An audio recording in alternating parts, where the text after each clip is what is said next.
You can call me Solo, Souls. Officially, I am Solomon of M. Again, welcome to the show.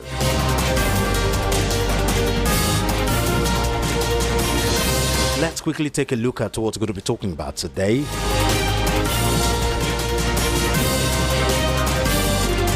First, multiple regulatory agencies in Nigeria, especially in Lagos. Whenever there's a building up, you'll see Lasa, Laka, Lama, just name them, all under the aegis of regulatory agencies. We have lots of entrepreneurs and business owners and shop owners complaining about these things. Multiple regulatory agencies coming to for different reasons, coming to inspect architectural structure, electrical and mechanical structures, drawing.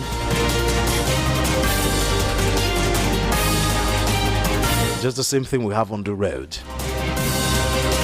with the drivers. We have the police, we have the road safety, we have the SEMA, we have the army, all checking documents. So we're going to be taking a look at multiple agencies in Nigeria, regulatory agencies to be precise, especially in Lagos.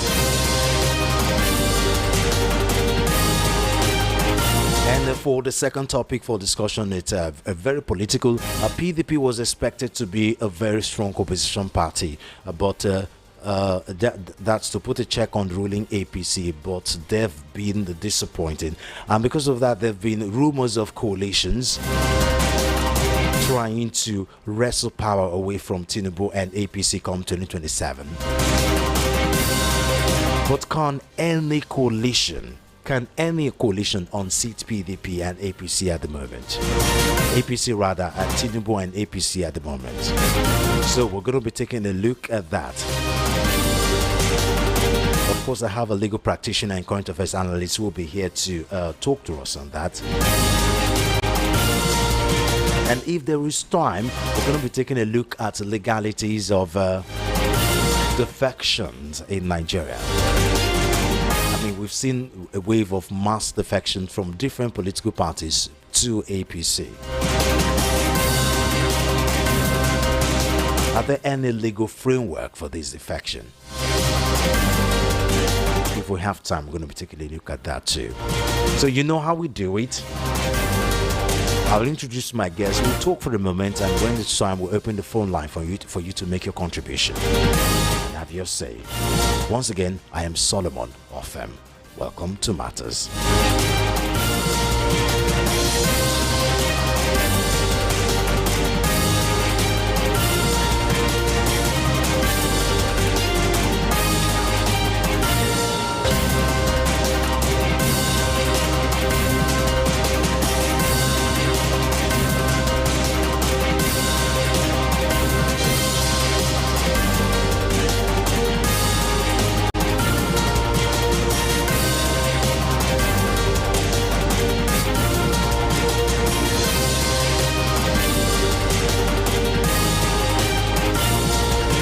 Different people have been complaining about the multiple agencies in Nigeria, especially in Lagos.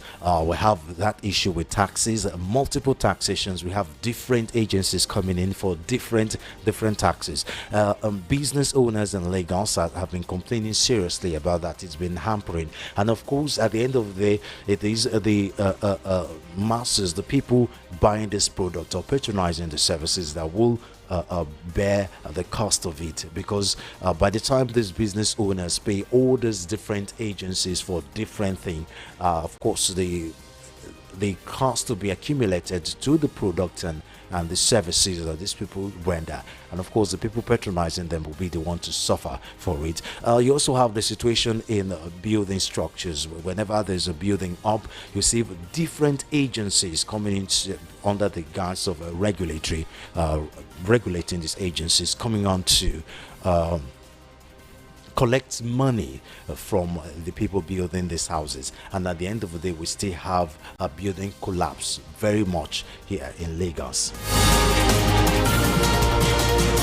So recently, an establishment got a notice from the Federal Fire Services, where they said they mandated the organization to submit all drawings, both soft and hard copies of structural, architectural, electrical, and mechanical fire services drawing for vetting and approval of the life safety plans, and begin to wonder, Federal Fire Service, what does Federal Fire Service get to do with copies of structural and architectural and drawings of an establishment?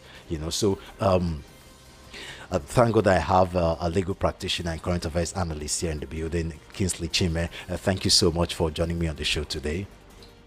Thank you so much, Solomon, for having me. It's been a while. We've known each other for a while. It's good to see you again. It's been a long time. So let's start with these multiple agencies in Nigeria, especially in Lagos. I'm sure you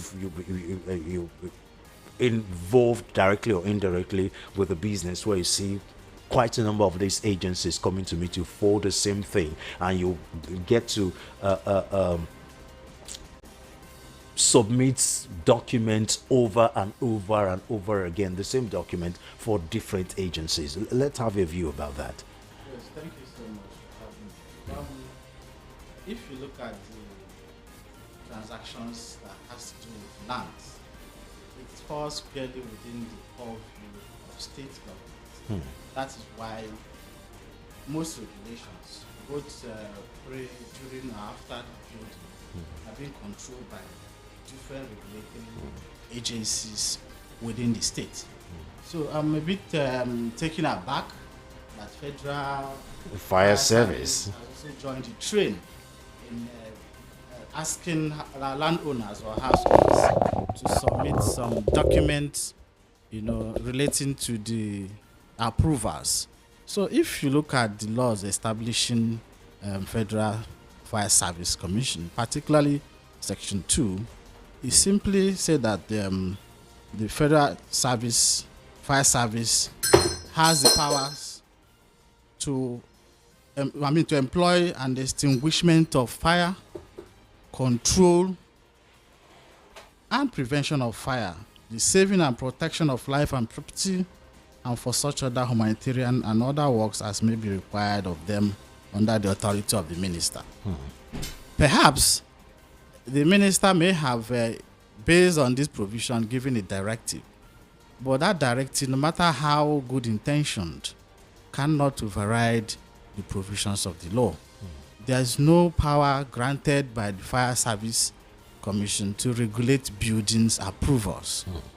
If they have any issues relating to fire equipment within a particular, building, of course they have a right to inspect those buildings and ensure that they comply with fire equipment regulations.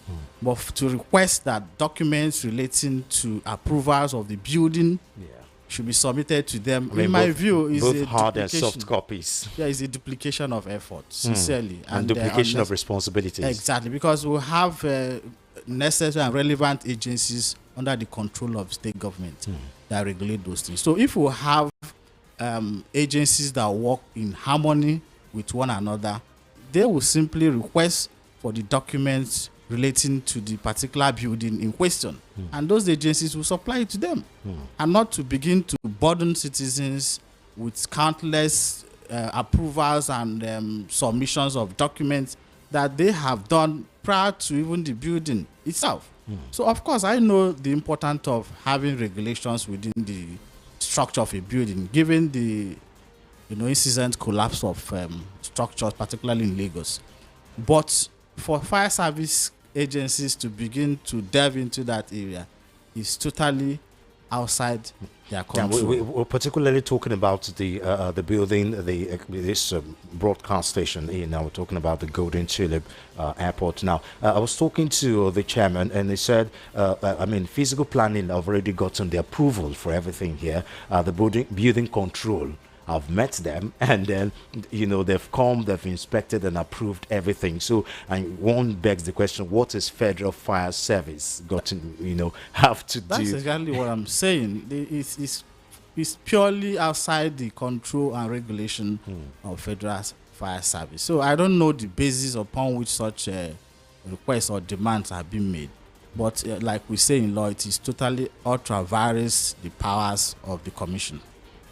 And then these begs the question. I mean, if reputable organization like this is going through this, you can imagine what ordinary business owners in Lagos are going through, because we keep getting complaints from shop owners, entrepreneurs, that have physical structures. Except you're doing your business online, there is no physical structure, and then maybe to some extent you may be immune to some of these things. No, but even but online if you have businesses, but if you have a building structure in Lagos, you're done for. You get to see multiple agencies coming in to collect different taxes for the same thing.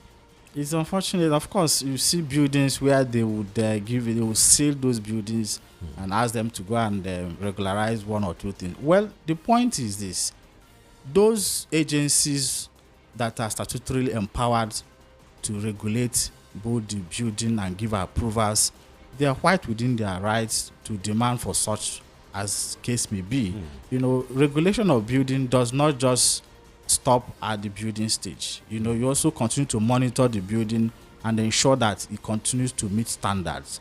But the question or the problem lies where other interagencies begin to make similar requests or demands with the aim of extorting those landowners or house owners. That is where the problem is.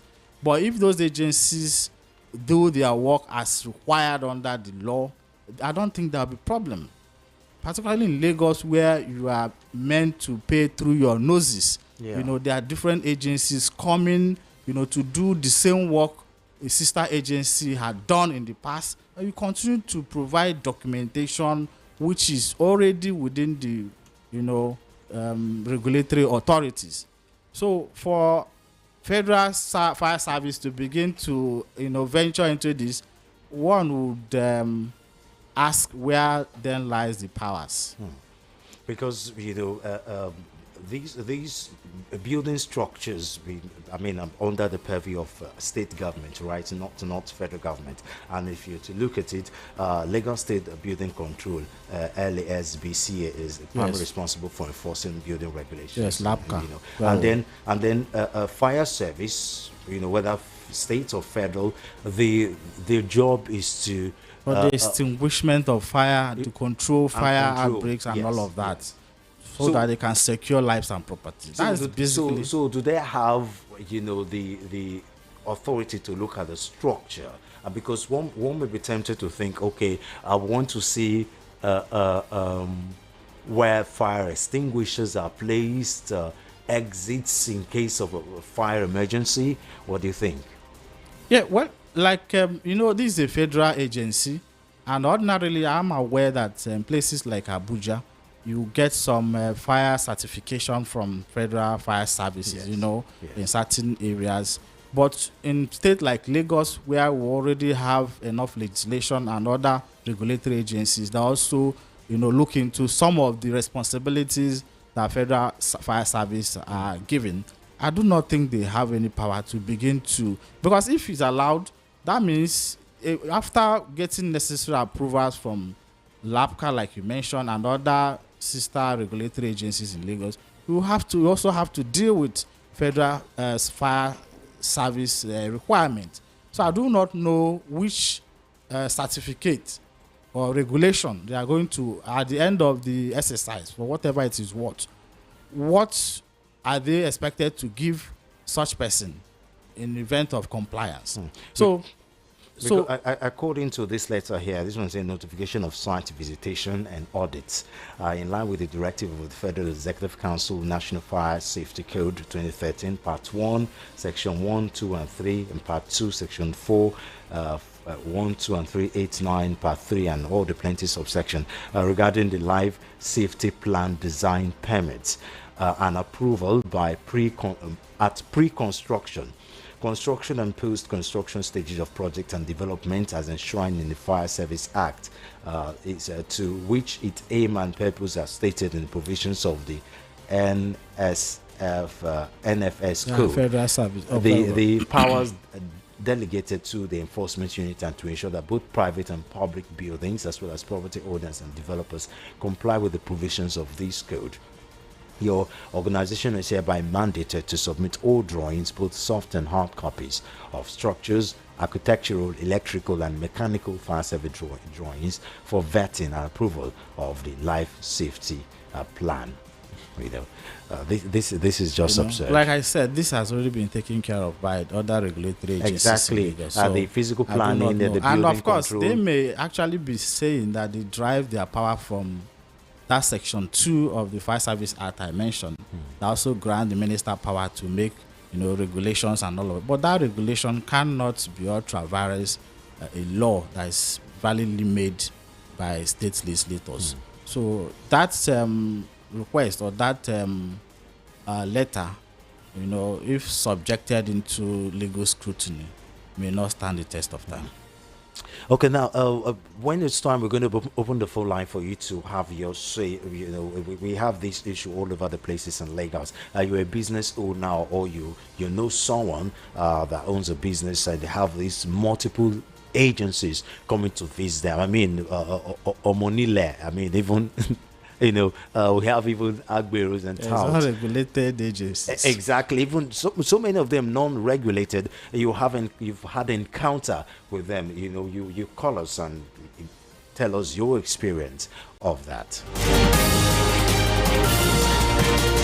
Okay, let's take a look at the second topic for discussion, where PDP was expected to be a very strong opposition party to put a check on the ruling APC, but they've been disappointed, and to that we've been having calls for different coalition. A two-time presidential aspirant and a chieftain of the People's Democratic Party, Dele Momodu, on Tuesday has submitted that only a coalition of political parties can wrestle power from President Bola Tinubu of the All Progressives Congress in 2027. He made this submission while featuring a broadcasting corporation of Oyo State monthly program in Ibadan. Momo said his soul was already left the PDP, while only his body remained in the party. So as I've said before, we've heard multiple rumors of coalition. Can any coalition, I mean, ordinarily you will look at it, okay, I mean, this is just 2025, we're just 2 light years away from election in 2027. But I mean, there's already lots of planning, lots of arrangements, lots of underground lobbying going on, as far as the 2027 election. I mean, they've even accused President Bola Ahmed Tinubu of focusing more on re-election instead of governance. So how visible can we get a strong coalition to wrestle power from APC and Tinubu? How visible is that? Is it too early? Is it too late? I wouldn't say it's too early. I won't say it's too late. Okay. At the end of my position, maybe that will be clearer. If you look at the electioneering processes in Nigeria from 1999 up until date, no 2 elections presented the same outcomes. Okay. In the sense that every electioneering process in Nigeria has its own unique outcomes. Prior to 2015, there were similar arrangements that bettered APC. Prior to then, PDP had boasted that they were going to be in government for 50 or 60 years. For a very, very long time. Course. So, but that unique opportunity for APC to come into the play changed the dynamics of political arrangements in Nigeria. And it was formed more around the same period of time, it was in 2013. I think February 2013, that was when APC was baited. And they went through the election in 2015. So the same, even though the situations are not the same in this instance, but the outcome of 2023 election has also presented its own unique opportunities. So much as other political parties or individuals, have the right to take any part they feel would champion their own causes. That is within their constitutional right so to do. But to think that one person will sit down in his home and begin to pontificate about whether it will work out or whether it will not work out, as far as I'm concerned, it is too early in the day to preempt. Whatever other opposition political parties are doing is left for them. Whatever strategy they have is up to them to execute it to the best of their ability. APC has similar game plan during their own time. And of course, someone who came through the same process, I mean a political party that came into the same process, of course, you wouldn't, of course, expect them to relax and allow the situation that brought them to take them out. I don't know whether I get the point I'm making. I get. So they are also strategizing, in my own view, to counter such moves. So that is where you begin to see, people coming out to either downplay, the actions of the opposition political parties that are regrouping. You also saw those who are also speaking so highly that it is, in fact, the election we are to hold today, before 2 hours, the incumbent has gone. So these are psychological way of penetrating through the people's psyche. Be able to also measure their strengths and weaknesses. So the collection in and of itself is not bad. What is more important is the sincerity of purpose of the stakeholders, because if they go there and begin to propagate their own personal interests, one person, you can't have more than one president at a time. So even if we are 10 persons that had contested in the past and we are regrouping, it's only one person that will emerge to champion that cause. Now, one thing is for sure, the PDP, after 16 years of governance, underestimated just how angry Nigerians were against the party. And then they felt, okay, Goodluck Jonathan is a good man. Because he's a good man, he's going to win again. And of course, the APC fought a very strong battle. Of course, they in my opinion, they even added propaganda to their campaign. And it's part of the politics. Exactly. And then, of course, people bought it, and then they came into power. Now, the difference is the similarity.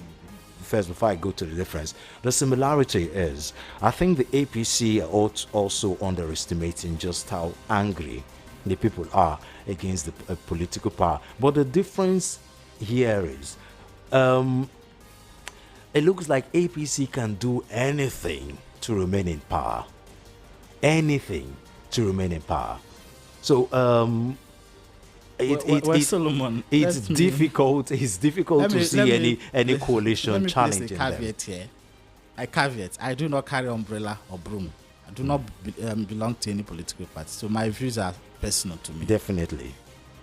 Whether APC, I do not think that APC is actually underrating the capacity of Nigerian people to take them out.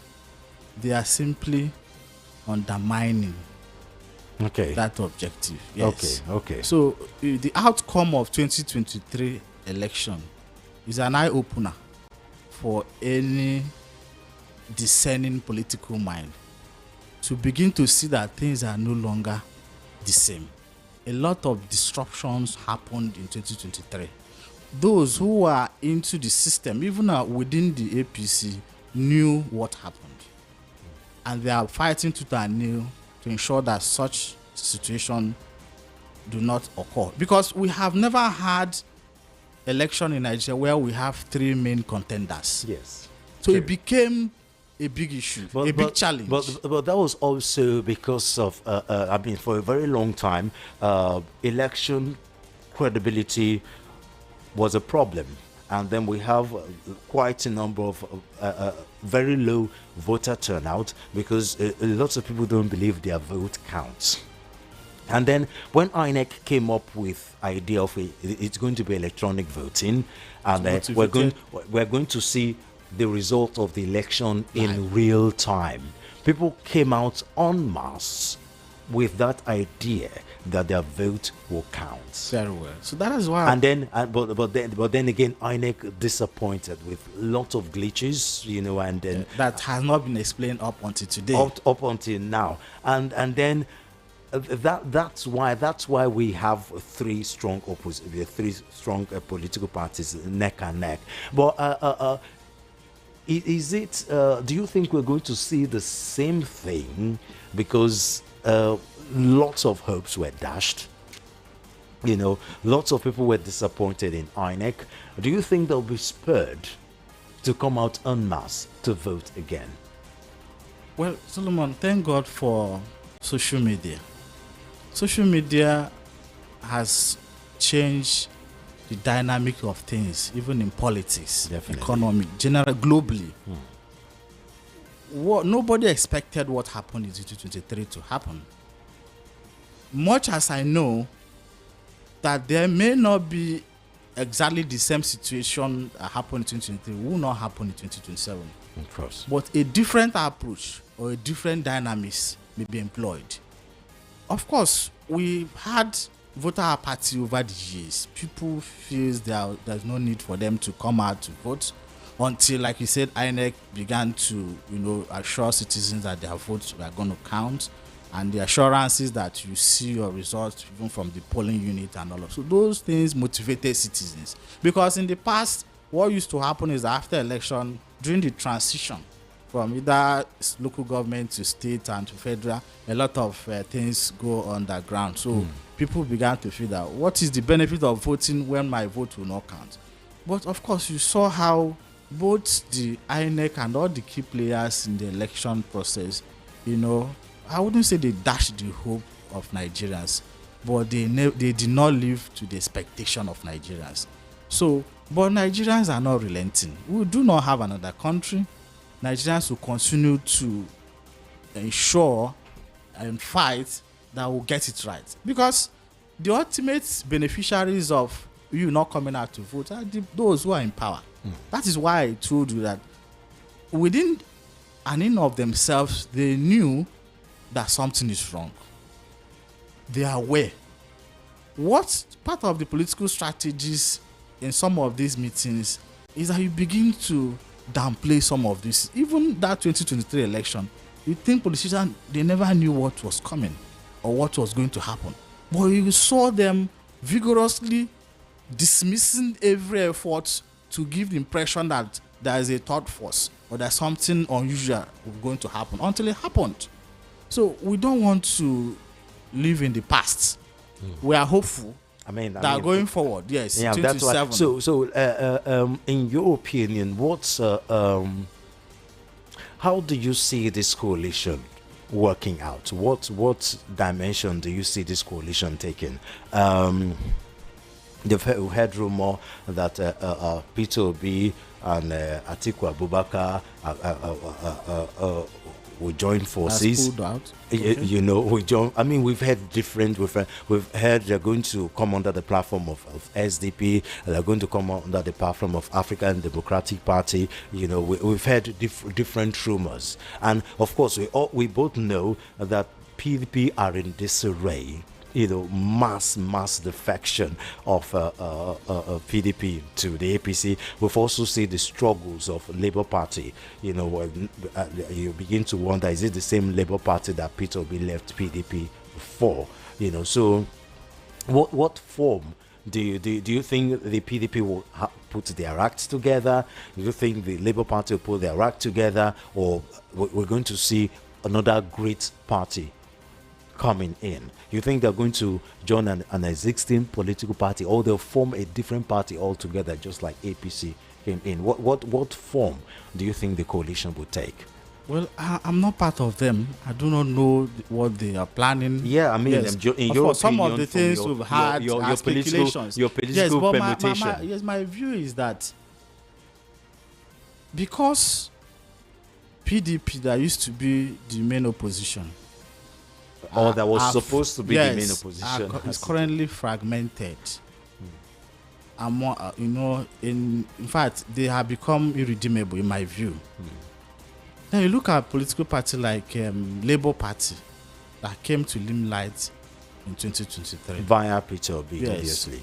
You look at the capacities of both the individuals and the party itself, because you saw during the election, APC were busy talking about structure. Yes, structures are very important. So much as you have a strong candidate, you must also position yourself Definitely. with the party that has structure. But where those interests, political parties were unable to agree, given the lingering problems they have among themselves, some of them are self-inflicted, some of them are also inflicted by the APC, because I wouldn't want to say everything that happens behind the camera within the political parties. They can also plant their own person to begin to cause problems. So it's part of it. Now, the best approach would have been to float a new political party. Okay. But I've had rumors that even the INEC is also putting a stumbling block on floating forming a new political party for them to use. So these are issues that they have to deal with before coming out to announce whether they are in coalition or not. And more importantly, coalition doesn't necessarily have to be a new party per se or through an old party. Coalition can be other candidates, aligning with a particular candidate, giving their support, all the structures will be collapsed into that person, and then give the person some level of structure that will carry the massive federal election. Now, but that's the thing.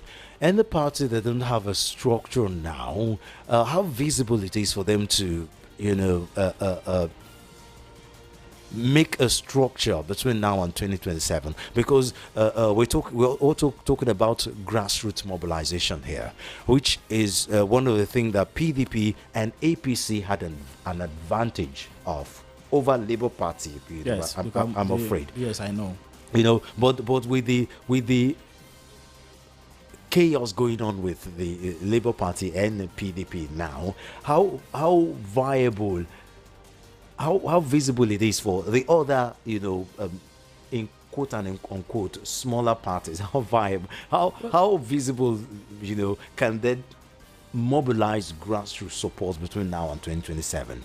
How visible is that? The best support or grassroots support any political party or contestant, someone who contests an election would have is the people. Once you're on the side of people, let me tell you, 2023, the story about what happened in 2023 will still be told in later years in Nigeria.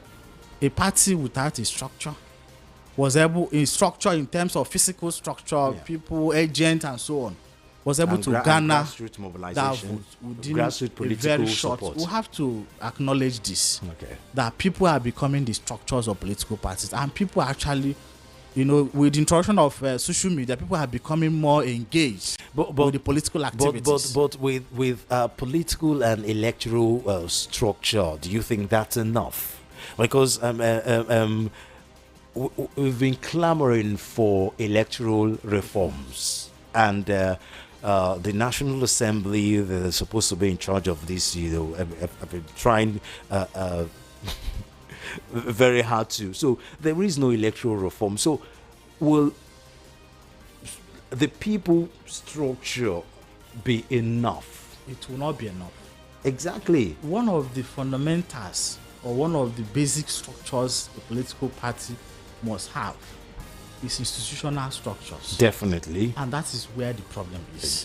Which is what we're talking about. Yeah, most of those institutions are already, they have allegiance with the political party powers that be and the electoral system. Those opposition coalitions should also focus on institutional structures in terms of INEC, because it's unfortunate that INEC came up with those guidelines, and only for them to disregard their guidelines. It's like in a football match, you are changing the goalpost in the middle of the game. So these are issues of integrity. They must ensure that if you have a guideline for election, you must follow it. And also the judiciary also have a part to play, because it seems, once someone has been declared, it becomes quite difficult to upset that, given the evidential requirement, for That's you to needed. unseat. Yeah. So it's like it will only take a miracle for you to, be able to comply with that evidential. As I'm speaking, it's like yes. medicine after death. Yeah, so it's almost always impossible. So we also begin to tinker with our electoral jurisprudence, so that both the players, that's the politicians, will also be aware that while you play your politics, someone is there to also, determine the outcome of that politics you are playing. But if all of us become subservient that, INEC has declared the election, and you see situation where bulk of the burden to prove the outcome of election should ordinarily be with the INEC, it will bulk pass to a losing party. You have front loaded, you have prepared a result sheet, and there is contradictions in your results. Are you not the one in a better position to explain how you arrive at those figures? But our current electoral jurisprudence will push that burden of proof on the petitioner to begin to prove. So these are issues, and this is where the institutional structures and reforms come to play. So where do you see, let's look at the major players at the last presidential election. President Bola Tinubu, of course, the APC, the current president, Atiku Abubakar, PDP, although we don't hear much of him relating to PDP these days. As a matter of fact, some of the rumors have been attached to him trying to form a coalition. And then, of course, Peter Obi. Where do you see them in 2027 election? Do you think Peter Obi will still be in the Labour Party, or do you see him in a coalition? Of course, we can't underestimate the obedience movement in this situation, because wherever it goes, definitely it goes with them. But with the chaos in the Labour Party, do you see him? Because he's not exactly give us. We've not been able to read his body movement of things, whether he's going to be in the wraps. Okay. It's in the wraps. It's like when you are going for a war, you don't just disclose your strategy, your war plan. So while others are scheming, other opposition politicians are also scheming. So we wouldn't know where he belongs at the moment, because they're also keeping it within themselves. But for me, the outcome of 2027 election would either make those who are scheming for this coalition or mar them. Yes. So if they don't get it right in terms of agreeing to work for a common purpose, and they decide to split, just as we have in 2023, I'm afraid, but we may not be able to see that kind of support that was given in 2023. Whether Peter Obi, in my view, Peter Obi would most certainly not contest on that Labour Party. That's my own personal That's your view. okay. Yes. So what about Atiku Abubakar? Where do you see him? Will he remain in the PDP? We also have the Wike factor in the PDP, or the coalition we've been hearing rumor. We've heard rumor of a coalition in connection with Peter Obi. I'm trying to imagine the dynamic and how that plays out. For Atiku Abubakar, I think he has gotten to his wit end, with greatest respect, politically. The last of which was the 2023 election. Some people have used Muhammadu Buhari as a reference point, that he contested for president for several times. During the time of Buhari had more of a cult-like followership, particularly in the north, and it was consistent. If you look at the trajectory of Atiku since he started contesting election, his results or performance has not been consistent. That shows you that his support, that he doesn't have that support base to maintain that level of people at every electioneering process. So for him, if he insists on contesting, I'm afraid that may be the end for him politically. So, but if he wants to remain relevant, I think it's advisable for him to look maybe for as a a better party, candidate, as a party align leader. align with, throw in his support and everything. That will make him to continue to remain relevant in the scheme of politics. Another person being thrown into the fray is El-Rufai. So how do you see the dynamic between El-Rufai? I mean, for whatever weird reason, we most of the rumor tend to revolve around Peter Obi and any of these Atiku and others. Atiku, Peter Obi, and El-Rufai. How do you see that dynamic? Because I mean, one major problem El-Rufai tend to have is, he's been accused of not being a Nigerian unifier. Yes, there've been some some quarters where he's been accused of being a bigot, as it were. Sorry to say. Yes, El-Rufai's personality would be that of Kwankwaso in 2023, which was limited to a particular one state. But the best, or one of the reasons why El-Rufai will become very influential and also very important in the scheme of this coalition is that El-Rufai will bring that technical support. Okay. El-Rufai has been a card-carrying member of APC up until recently. He knows the workings of APC. He probably knows the strategies of He's APC. Definitely not going back to APC. That's yes, sure. I know. Well, what I'm saying is that he's coming into coalition. He's been into politics for a very long time. Yeah, he'll be very resourceful in to building the coalition. a structure. Exactly. Okay. Not that he's going to contest. No, he doesn't have that support, global support. But in terms national of support. National support. But in terms of providing that technical support, trying to weaken the APC and also try to maneuver some of the strategies APC may have in their offering. So we cannot rule out any of those people if they come together, like I said in the outset, with a clear mandate and sincerity of purpose.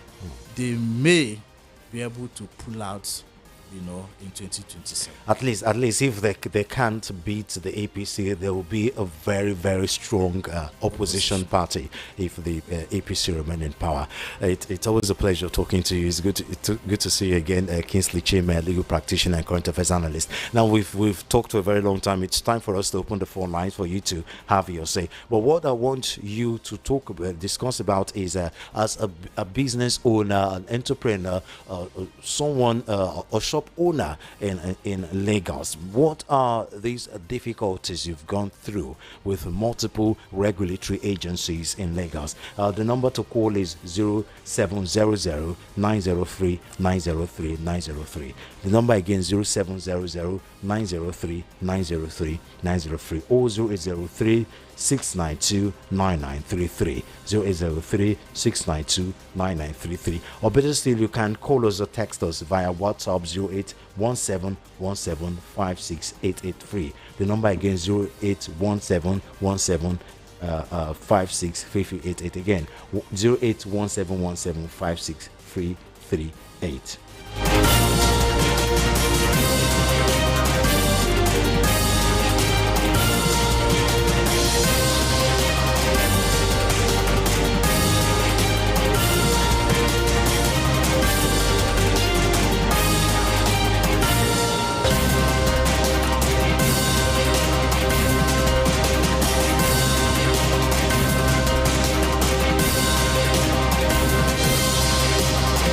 Tuning in, it matters. Okay, we have a first caller in the house.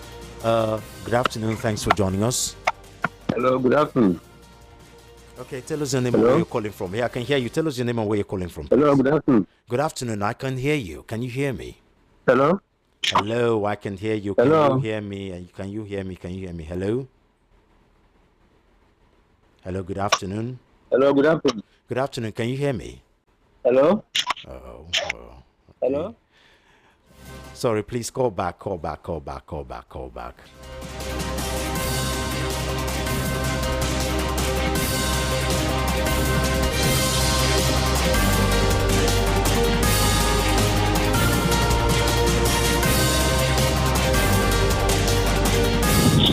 Good afternoon. Thanks for joining us. Good afternoon, Mr. Solomon. Yeah, tell us your name and where you're calling from, please. This is OPG calling from Agala. Okay, talk to us, please. I want to contribute my own quarter concerning the political aspect. Okay. 2023, I left my business almost 3 times just to get PVC. Okay. So, yeah, so when I get there, we were many, and we were, as in, I don't want to say, let me just put it the way it is. The Yorubas among us, we are like saying, Omoibo, so you people want to vote here. Why can't you go to your side and vote for your own Peter Obi? Why did you people gather here? After all, this PVC self, you people will not get it. Okay? So, that 3 occasions, that was how it went. With multitude of us that was around that vicinity to get that PVC. We didn't see the INEC official that wants to give us the PVC. So what I'm trying to say here is that come 2027, are you hearing me? We're listening. Yeah. That come 2027, I still believe Tinubu will complete this year. Because even the coalition you are talking, the analysts are talking about, I don't think that coalition can unseat Tinubu. Tinubu Okay. has been the king's maker, as they have been describing him. He has been the king's maker, putting people in power. And he said 2023, it is his turn. And he got the power with what he has, with his resources, with those that he have been putting in power, supported him. So I still believe that Tinubu will complete his 8 years, because the kingmakers will not rule only 4 years and step down for anybody. That is my take. Okay, thank you very much. Thank you. Yes, I would admit the last general election brought out the worst in Nigerians, where a lot of tribal and religious divide. Politicians exploited that divide, and we, the people, had to pick the pieces. Hopefully, that wouldn't be the case in 2027. Hello, good afternoon. Thanks for joining us. Hello, good afternoon. Yeah, tell us your name and where you're calling from, please. Okay, Mr. calling from Malaba. Okay. Oh, we tend to be getting lots of callers from Malaba today. Talk to us. Okay. First of all, I will talk about the more about the L5, because I personally I do the haulage motor Okay. from Malaba to Kaduna. Okay. And I have a branch at Kano State. Okay. I believe that L5 is a very good asset in this 2027. Okay. If you are not, because he did one thing or not then. When during the time of MFL, when they banned the whole money about L5, personally come out on the TV and tell everybody to collecting the whole money again, and nothing will happen. So with that, everybody loved him. He collected the money, and he sent a task force going to whole market villages. If you refuse that money, the task force will arrest you. So from there, everybody loved him. I believe I'm talking about Kano and Kaduna. If you talk about the L5, like last week, we were just discussing about it. How did they manage? The whole house there, I'm talking about on the grassroots. So everybody loved him. Everybody loved L5 because they call him one of the people. They called him one of the people. Even I'm telling you that L5 will pull weight in Kano more than 1% now. I'm present now. Okay. So let's talk about the business in Lagos. So the business in Lagos, I'm telling you, from 6 years till now, is very, very hard. Why is it hard in this way? That the Agboro The aboro of a thing is more is topic. Before your motor will load in Alaba here to Kaduna, it can tell you the amount you pay. You will be surprised. Wow. And before a passenger from his own office to the garage here, the amount you pay, they will borrow pay. So the aboro. Our own problem here is aboro. From Boseman to Alaba market, if you know the amount you will pay, there's more motor, even private motor, having any load now you must pay. And the amount you are paying to pay is not a small money. Eh? One to up to 30,000 naira, they will charge you through the load. A big motor, they will charge you 30, 35, 40, 20, 10,000, 5,000, there's more money. So the aboro of the thing is too much in Lagos State. And the government is not doing anything. The aboro has power more than the government says. Thank you very much for your input. Thank you. Okay.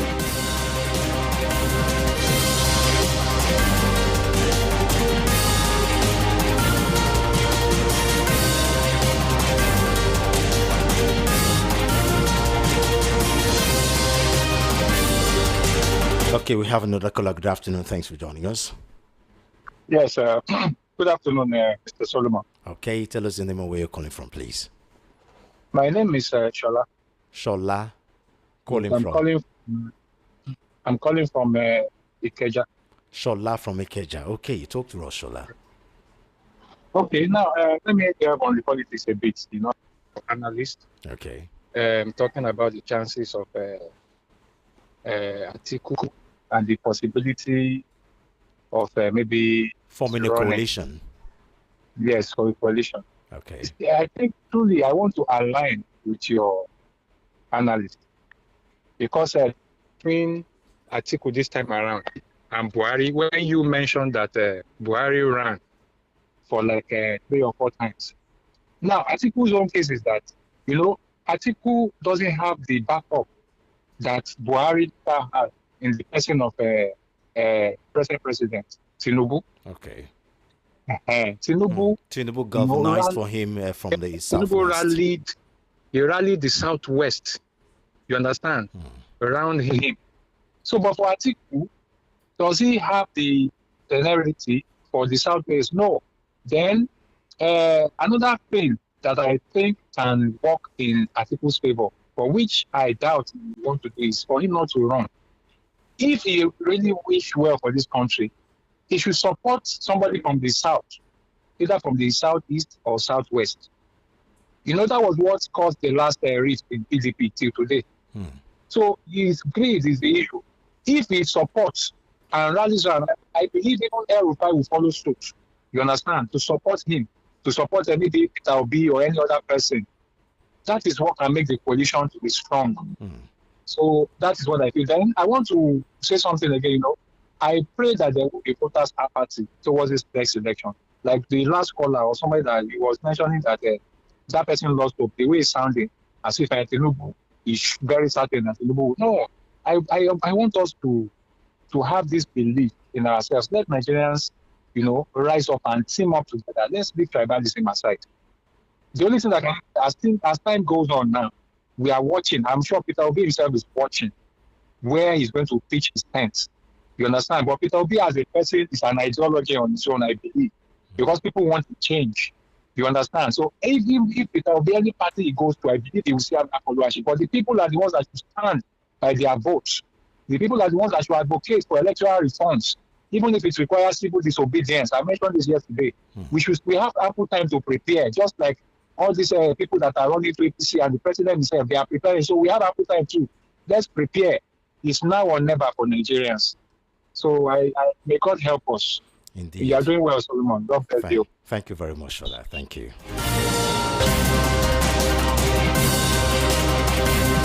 In other words, he's just not proposing an article. He's proposing an article and El-Rufai alliance. Both of them can galvanize the North for whoever they're supporting.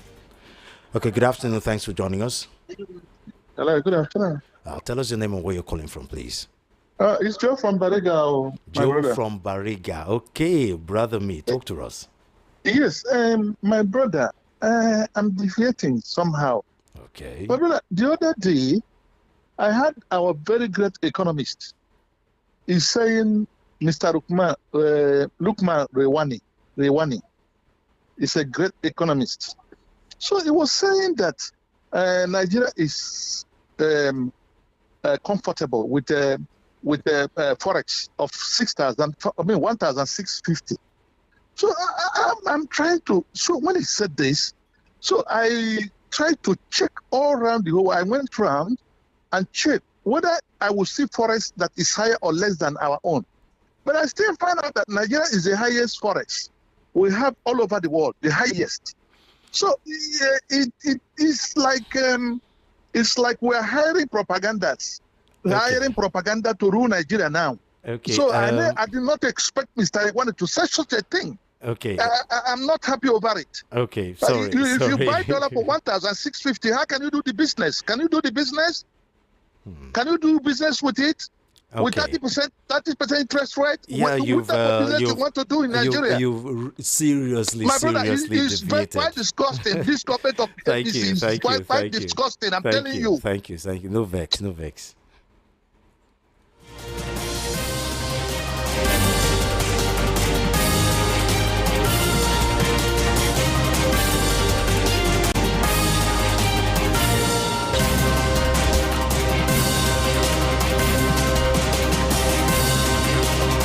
Please let's not deviate from the conversation. I just didn't want to be rude by cutting him. So please, let's talk. Make a contribution straight to the topic we're talking about today, which is multiple agencies in Nigeria, businesses, taxations, omonile or agbero, whatever you want to do. Whatever we're talking about. So you have a business or you have a friend that have a business. We have there have been several complaints of multiple taxations. We have different agencies coming to request for documents, that you've handed over to a particular agencies. You have like 3 or 4 other agencies coming to request for documents and to request for taxes and payment for those documents. So multiple taxations, multiple agencies in Nigeria, especially in Lagos. Okay, good afternoon. Thanks for. Good afternoon. Move away from your radio or TV set, please. We're having I don't. Okay. Good afternoon. Mazi Sonny from Ojalava calling. Mazi Sonny. Okay, talk to us, Mazi Sonny. Wisdom man, I agree to you. Thank you, bros. I want to talk much about of the tactics of the Lagos state. Because I myself at the Lagos church, Mazi, especially if Agburu, he collected money from Wibaru, he collected money for Motu, he collected money for the people who even carry kaya. Church, there is nothing he can do for Lagos without tax. Even please, if you throw pure water, if they saw you, they catch you. The problem. So just I don't that. The state, even those the one that is agent of people who do agent for house. The property where no you get them, he put more than a tax where people will get the house. In short, this Lagos, in short, they very hard. They make people something difficult for people. But only God knows everything, my brother. I agree to the problem of Nigeria politics. Let them carry go. I don't put you for problem of government in Nigeria today. Thank you for a good job. Thank you very much. Thanks for calling.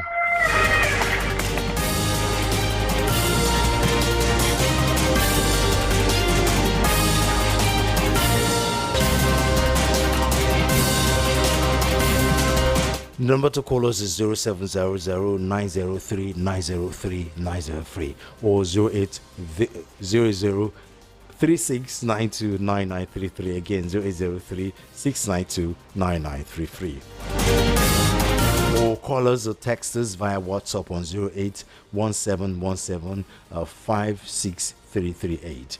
0801-717-56338.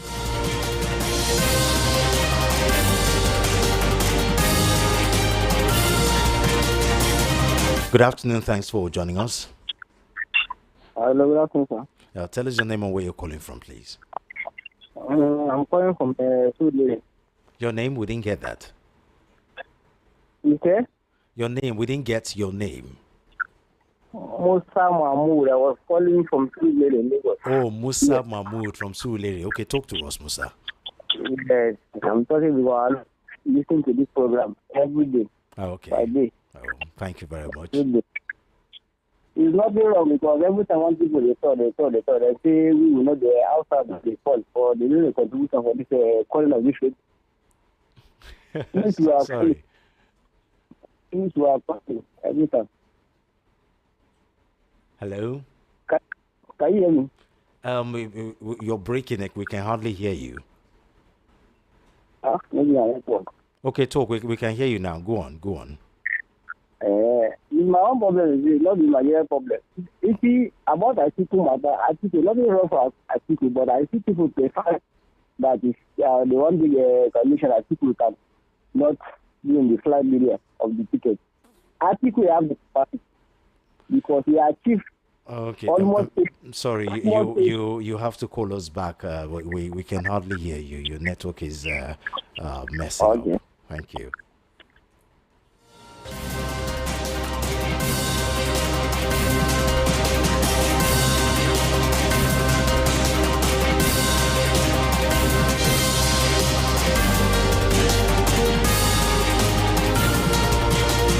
What's your experience with multiple agencies and multiple taxation barging into your house, your building projects, your shop, demanding for certain documents and money and taxes? What is your experience? Call us and talk to us. 0700-903-903-903 or 0803-692-9933. Good afternoon and thanks for joining us. Good afternoon. Tell us your name and where you're calling from, please. Charles. Okay, talk to us, Charles. Yeah. All these people castigated article that article will not the kind of support that Buhari got in 2016. Okay. Article is the only candidate for now that can face Tinubu. Okay. If they face Obi and Tinubu one-on-one, Tinubu will defeat him answer. No story. Forget about obedience, whatever, obedience this, obedience that. And for now, it's the only politician that can face Tinubu squarely and sort it out with him. Yeah, so but any coalition they want to do now. But the result of the last election tells a different story. The last election, see, that momentum that Obi got in 2023, they will not get it again. APC know what they are doing. They know what they will do. Okay. So that they will not win Lagos. Obi will not win Lagos. We have made it clear to everybody that what happened in 2023 will not happen in Abuja again. Okay. So when he takes Lagos and take Abuja, they will reduce the vote for him. They will know how they will manipulate everything. So in other words, you are you foreseeing a manipulation?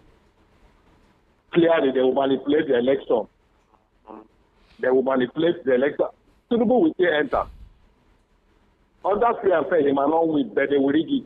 Because they set up their rigging machine already, their emotion, waiting for the election 2027. They will really for you, Nigerians, to see. They will come back. We'll do 8 years.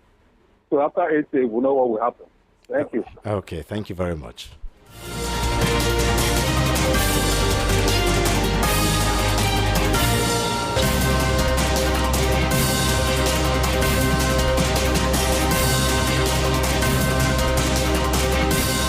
Do you agree with the last caller, Mr. Chime, that in political big weights, as it were, Atiku is the only one that can match Tinubu one-on-one?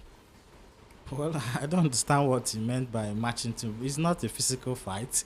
I mean, political prowess. Look at records. We are analyzing issues based on records, particularly from the outcome of the last election. So I do not know how Atiku, is going to match him or will not match him.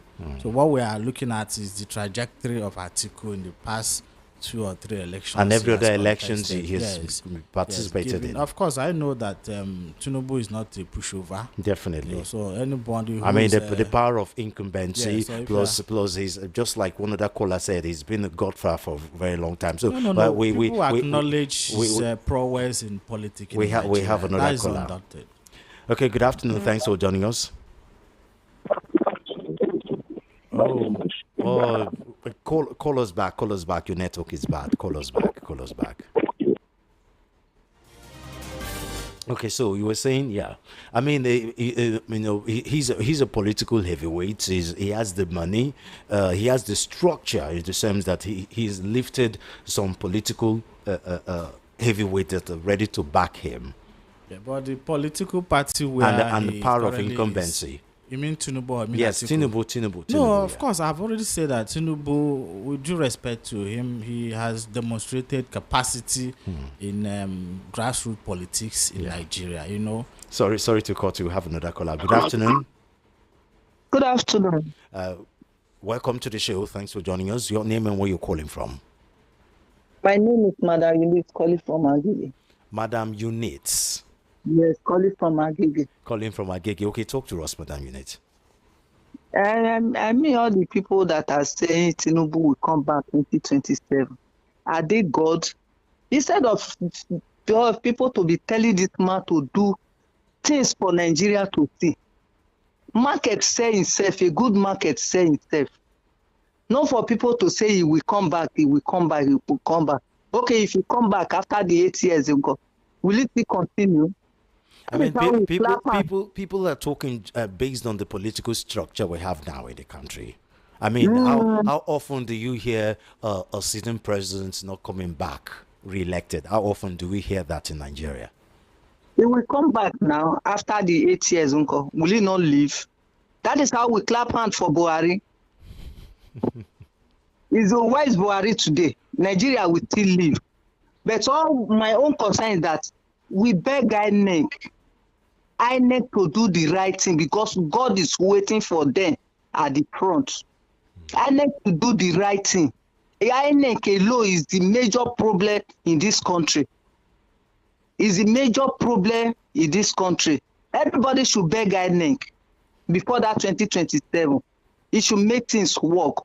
It should choose the right person. The people that the vote that people render for anybody that is coming, INEC should do it and let us know the real winner. Okay, we have another caller. Thank you very much. Good afternoon. Thanks for joining us. Hello, good afternoon. Hello? Oh, we're losing that.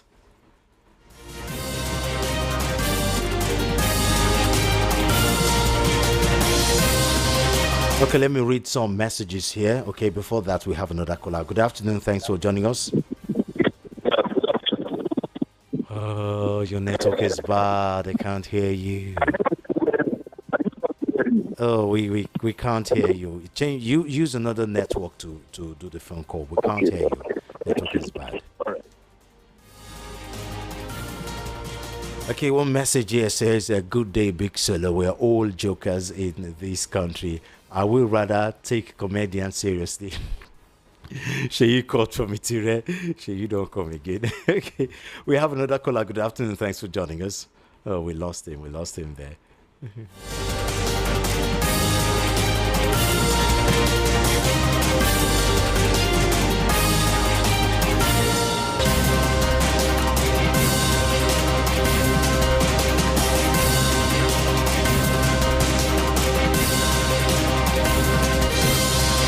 Good afternoon. Thanks for joining us. Good afternoon, sir. Yeah, tell us your name and where you're calling from, please. I'm calling from Badagry. From Badagry. Your name, sir? I'm Anthony. Anthony from Badagry. Okay, talk to us, Anthony. You see, this Tinubu issue, you see, Tinubu is going to come back on 27. Okay. I mean, 1927.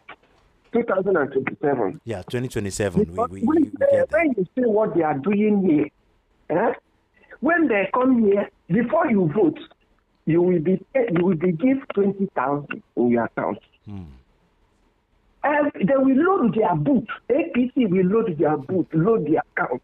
And they'll spend more than 200 million in one polling vote, sharing money for people.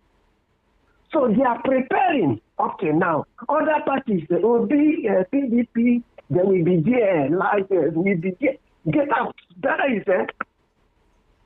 If to say not the money they are the APC is sharing, they will not get anything. But they are now preparing. They will still share the money. If you vote, they will carry you. If you doubt, press me come. I will carry you go inside the room where they give some people money. That is Martin. How you take no the room, oh madam? Are we sorry, Oga? It's not a hidden place.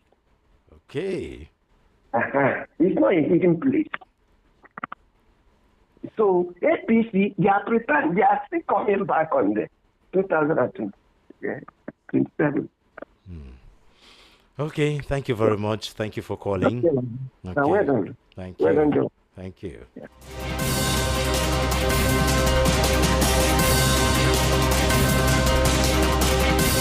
Okay, this one says people should continue to deceive themselves by undermining the obedient family. Okay, I'll continue the messages. We have another call. Good afternoon. Oh, okay, we lost the caller. Good afternoon. Hello? Thanks for joining us. Hello. Good afternoon. Thanks for joining us. Good afternoon. That's Suleiman. Yes, so tell us your name and where you're calling from, please. Okay, you have Mr. Bestman on the line. Okay, Mr. Benson, talk to us. Best man. Best man, okay. Best man Benson, okay. Okay. Talk to us, please. Suleiman. Yes, so. I can knock my chest. That last caller said something. Okay. I can knock my chest. Tell you one state where they said their vote. APC, they buy their vote, give them money. Okay. I can knock my chest, talk one state for this Nigeria. Then they said their vote. APC, they count them. APC know their number, give them money. And then the APC go win the state. I can knock my chest, talk those people should be them say, they don't know the Lagos. When they see money, when they use money, APC use money flies and they change their mind. I don't know now. I don't turn to Lagos now. Okay, I can knock my chest, talk and say it's free and fair. If they want me to carry the whole world money come, if free and fair, Tinubu is going to lose. That is why he's running up and down to make sure that all the states, those states, making capture those states so that everybody will get behind it so that they can able to read. He don't have anything to offer. I said it before the election reached, and then it not surprised me. Look at Nigeria. Nigeria, who was number 1 in Africa, is now number 3rd or number 4th. It pains me when somebody that respects you not they respect you again. It's not bad to you. So, not we see. Not we go keep us alive in 2027. Not see what you have. If they allow people to come and vote, if actually we allow people to come and vote, they shall allow. This man will come back. Okay, thank you very much. Thank you very much. Thank you. Thank you very much. Okay, let me continue with this message. People should continue to deceive themselves by undermining the obedient family, forgetting that they are silent obedience, plus what people saw in 2023 general election, which will make it massive in 2027 general election. Chinemere from Agbara. Okay, he sent another message. If APC is doing well, why are they buying votes? And again, those collecting the money from APC are not Nigerians who are suffering today. Chinemere from Agbara. Okay, we have another caller. Good afternoon. Thanks for joining us. Good afternoon. Okay, we've lost the caller.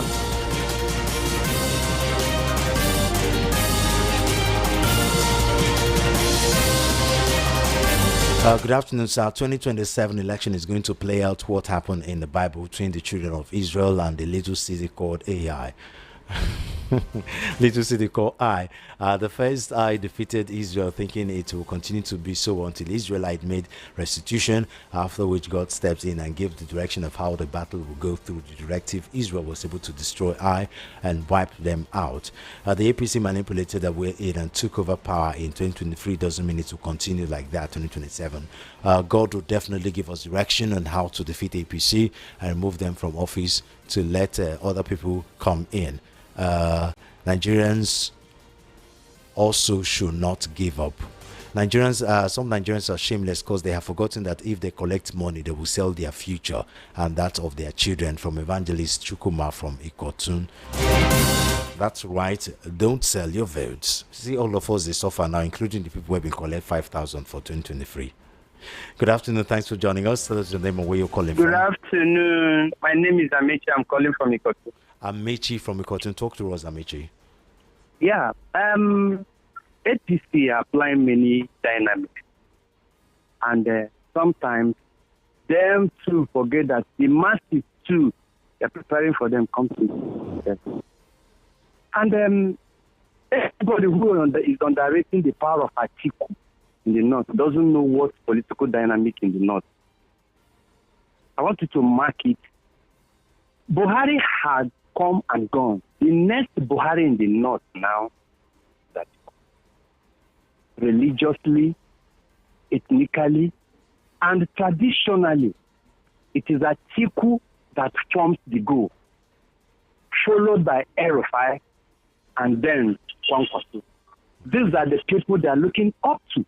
Then in some aspects, someone also like Lani Dosunusi and the Sultan of Sokoto, wherever these people say go, that is where the masses go.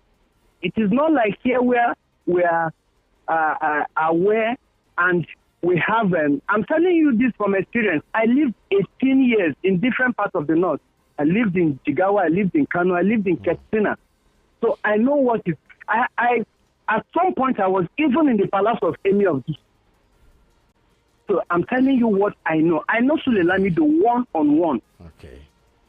So, unfortunately, we have to go. We have to round up. Thank you. I wish we can hear you more. Thank you very much for calling. Thank you. All right. Solomon.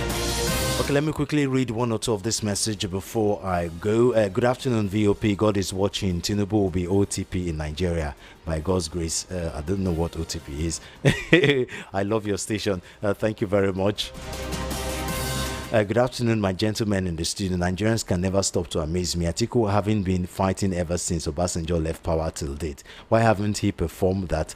That is magical weight. Engineer Ken from Ikpaja. Good day, Radio 90.3 Nigeria. How una day? Please, can I report the case of child abuse here? Oh, let the world come to the rescue of 4 children their daddy wants to kill out there. Oh my God. Okay, we're definitely going to investigate it. Just give us more details. Tell us where the child abuse is coming from, and then we're going to direct this to the appropriate quarters.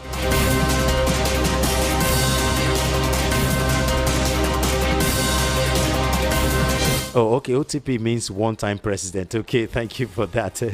And your station is pro Igbo. Good luck. Hardly do you allow Yorubas to speak. Dele, that's not true. I'm from Elukpeju. That's not true, Dele. We've gotten a number of calls from Yoruba people and even Hausa. There is no tribalism here. Sorry. Okay, thank you for joining us. Thank you for tuning in. Thank you for listening. This is Solomon of FEM. Join us again next week. Join us again tomorrow, 1:30. Voice of the People, 90.3 FM. You can follow us on our social media handle, VOP903 FM. Subscribe to our YouTube channel at VOP903 FM. See you again tomorrow. Once again, I am Solomon of FM. Ciao. And of course, big thanks to Kingsley Chime, a legal practitioner and a current affairs analyst that was our analyst here today.